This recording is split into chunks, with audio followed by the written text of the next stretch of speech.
আজকে রামটার সংঘের উদ্যোগে ৫৪তম শারদীয় দুর্গোৎসবের খুঁটি পূজা অনুষ্ঠিত হতে চলছে আমাদের এই ক্লাব প্রাঙ্গণে।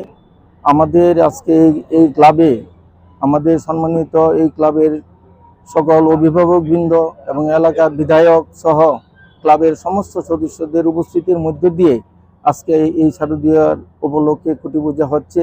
এই খুঁটি পূজা উপলক্ষে আমরা এই রাজ্যবাসীকে আমাদের রামটাও সংঘের পক্ষ থেকে হার্দিক অভিনন্দন শুভেচ্ছা আমরা জানাই।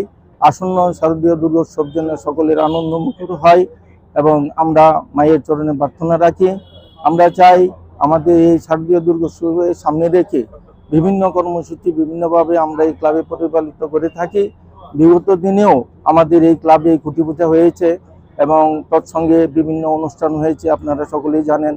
এই ক্লাব একটা বন্ধু ক্লাব। এই ক্লাবের শুধু আমরা দুর্গাপূজা নিয়ে আমরা থাকি না, আমরা এখানে আমাদের রক্তদান শিবির এবং বস্ত্রদান এবং বিভিন্ন চক্ষু শিবির, স্বাস্থ্য শিবির এগুলি আমরা করে থাকি এবং খেলাধুলাতেও আমাদের ক্লাব বিভিন্ন অংশগ্রহণ করে। তৎসঙ্গে আমাদের এই ক্লাবে আমরা এবারের এই খুঁটি পূজা একটা নতুন মধ্য দিয়ে আমরা চলছি।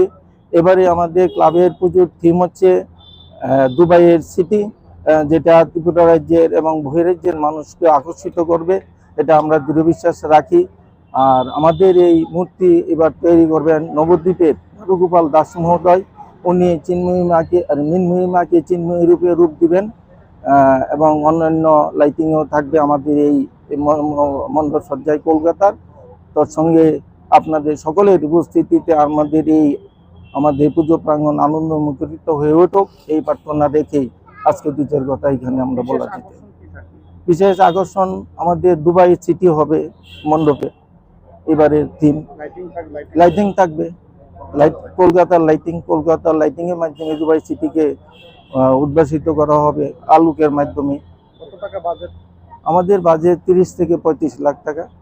এবারে কবে থেকে মণ্ডপ উদ্বোধন করে দেওয়া হবে? পঞ্চমীর দিন থেকে আমরা প্রত্যেকবারই পঞ্চমীর দিন থেকে আমরা উদ্বোধন করি। এই উদ্বোধনের মধ্যে থেকে জনসাধারণের জন্য উন্মুক্ত করে দেওয়া হয়।